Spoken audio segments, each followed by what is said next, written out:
would just jump right in. Did you guys miss this? The lookbooks? I was trying to figure out what would be also love, right? Anyway, I was trying to figure out what would be a really good lookbook based on the Lex Talk Fashion on Monday and our little winter boot inspired warrior chic makeup. And I was thinking about doing something along the lines of, like these are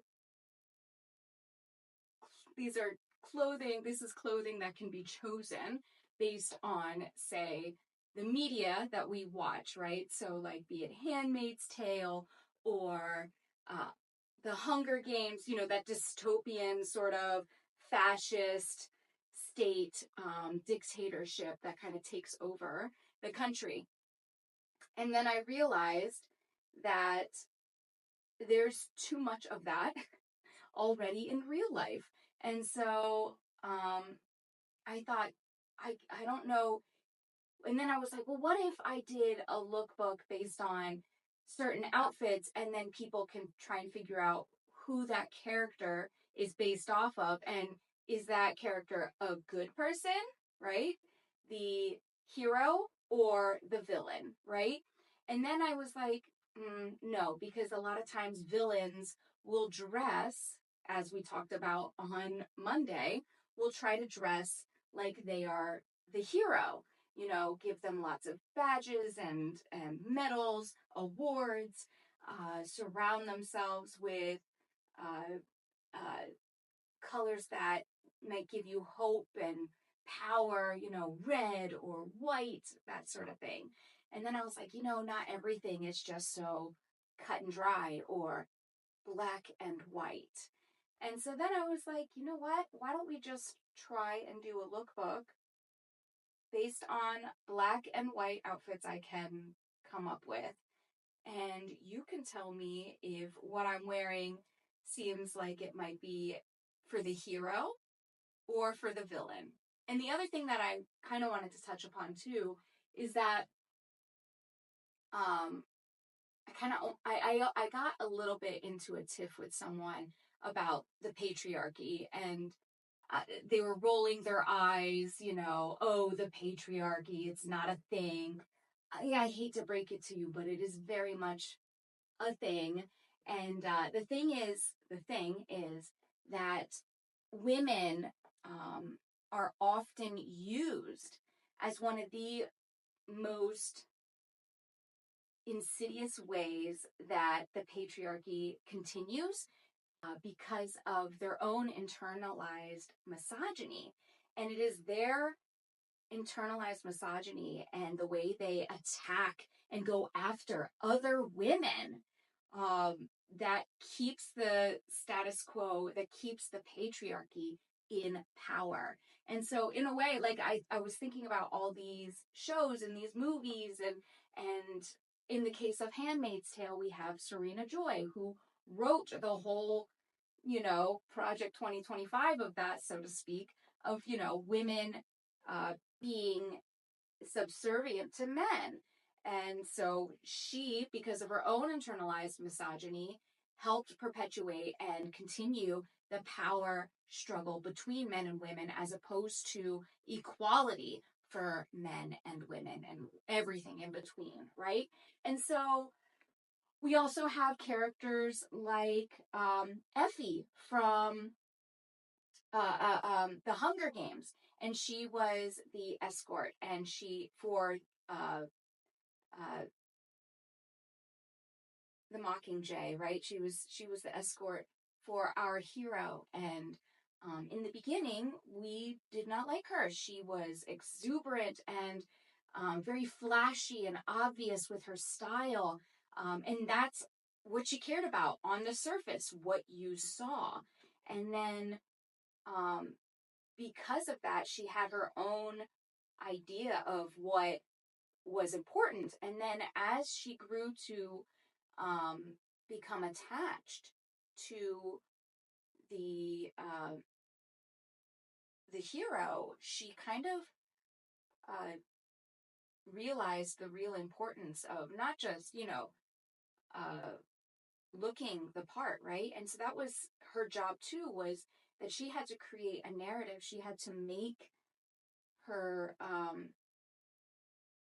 character, her people, her hero, look the part of the hero. And so there is this idea and this perception, and I got a little, what's the word I'm looking for? I got pushback because a lot of people accuse me of dressing for the male gaze. And the reality is I wear clothing that men like, sure, but I also wear these things that I like. Like, I think I look good in these things. These things make me happy.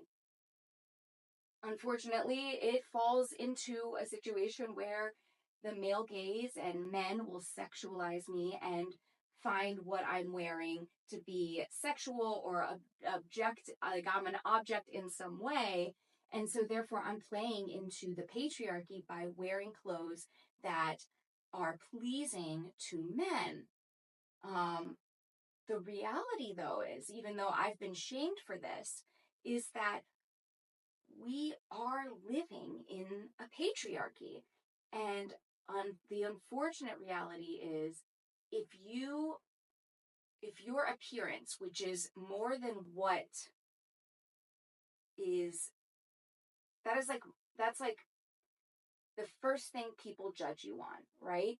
And so knowing that we live in the patriarchy, knowing that women, men, everything in between have this internal bias, this bias against women, just instinctually, societally, women are harsher on other women.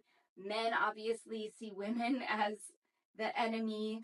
Not all men, but and I hope you understand what I'm trying to say. The point of what I'm trying to say is, it's the women that perpetuate this internalized misogyny and this hate towards other women that is really the secret to the success of the patriarchy. Because if women actually fought against what was happening to her, to us, there would be rioting. If men suddenly had to switch out of the role of power, and suddenly women were those in power, they would be rioting. They would be fighting for the power back. The difference is, women would not be fighting for power. Women want simply equality.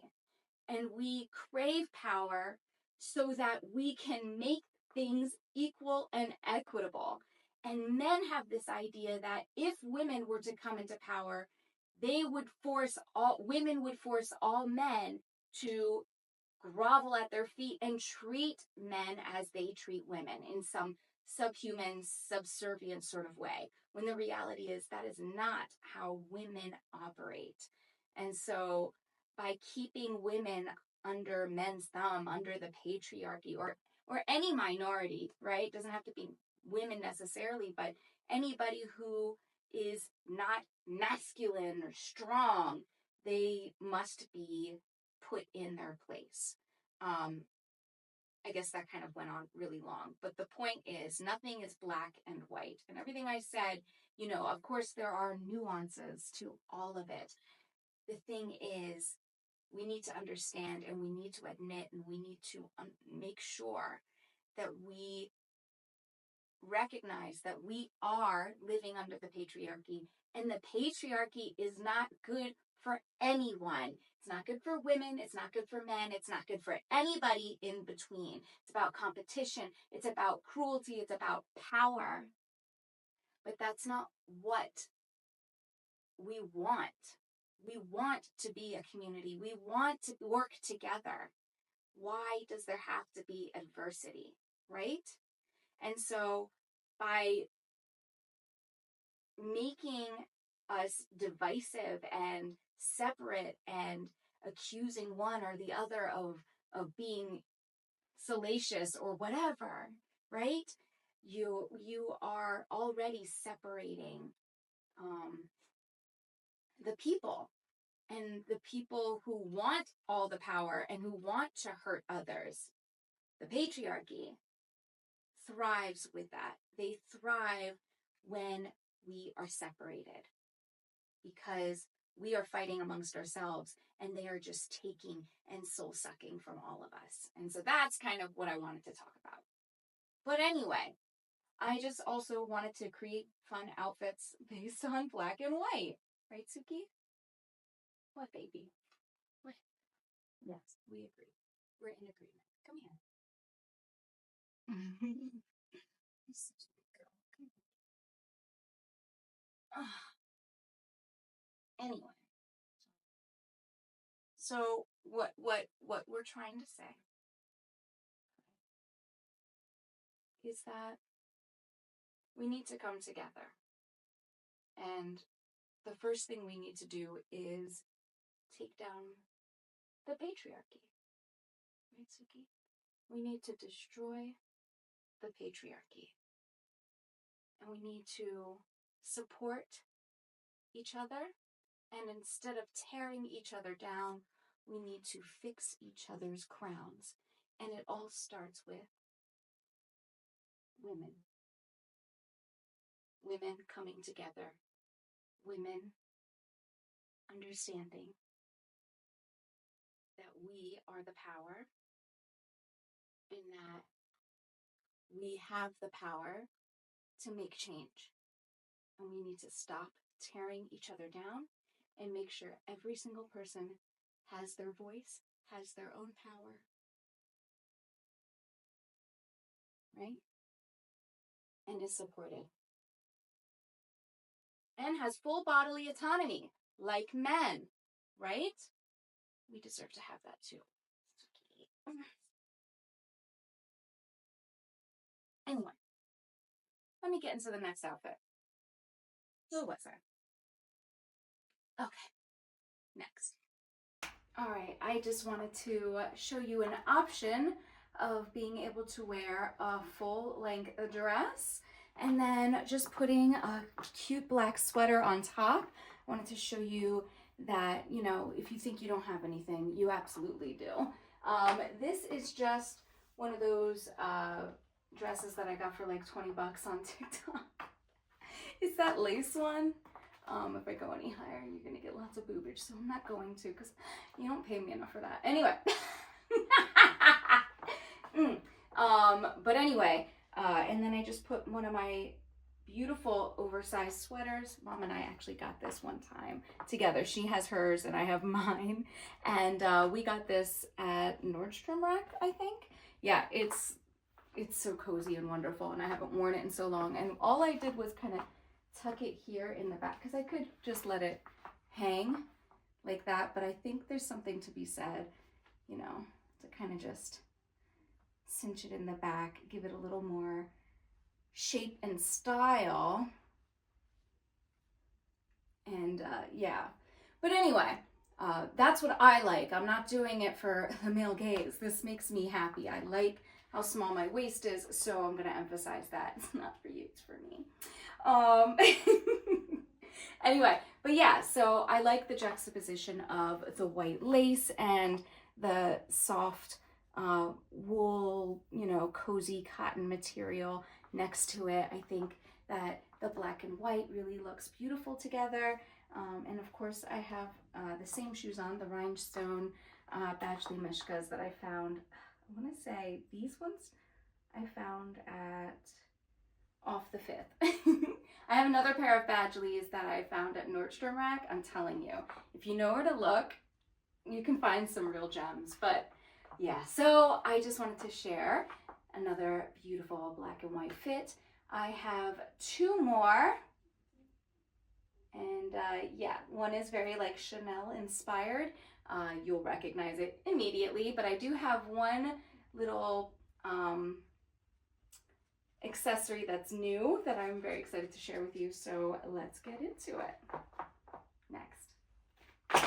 All right, so I'm sure you recognize this. Here's the implication of wearing Chanel. Chanel, the designer during 1940, the World War II, you know, all that, the Nazi, can I say that? Yes. Chanel was a Nazi sympathizer. And so you have to think to yourself, right? Like, are you dressing like Chanel because you think she is chic and the French are just super chic? Or are you dressing like Chanel because, you know, you're fascist? You know what I'm saying? Anyway, I like it because it's super chic and it's not, none of it is Chanel.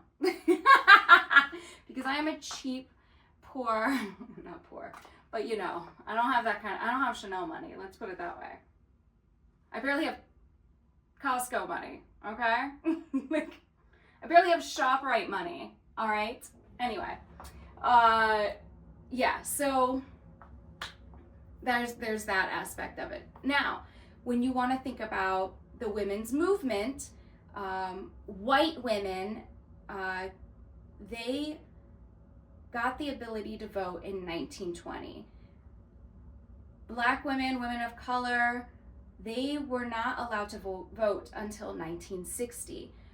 But they were a part of the women's suffrage in the 20s and before that. They still fought against the patriarchy, fought to have rights, even if they knew that they might not get their rights yet. They understood that even if only white women got the right to vote, eventually, hopefully in their lifetime, they would see themselves have this same opportunity. The women's suffrage movement in that time, before the 20s, obviously, because 1920 is when most women, not most, white women, some, got the right to vote, right? They, again, used fashion to get their message across. They wore white. They wore white to emphasize the fact that they wanted to stand out. They wanted to show the blood that eventually was spilled. You see all these posters of women wearing trousers and smoking cigars and leaving men at home to take care of the baby while they go out and vote. But what you don't see are how these women were beat, some to death, just for the right to vote. And women in wearing white. Even if, you know, pictures were only in black and white, you would recognize a blood stain on a white dress versus not being able to see it at all in a photo or any pictures or video, especially if it's black and white and you're wearing a dark color. So there are reasons for fashion, right? There are reasons to wear certain colors. Speaking of World War II and all that sort of thing, to go against fascism and the Nazi Party, women found out, I guess, I don't know, that red was a color that basically weak men who are insecure did not like women to wear. And so women started wearing red lipstick. Something so simple, but you would see another woman wearing red lipstick and you understood.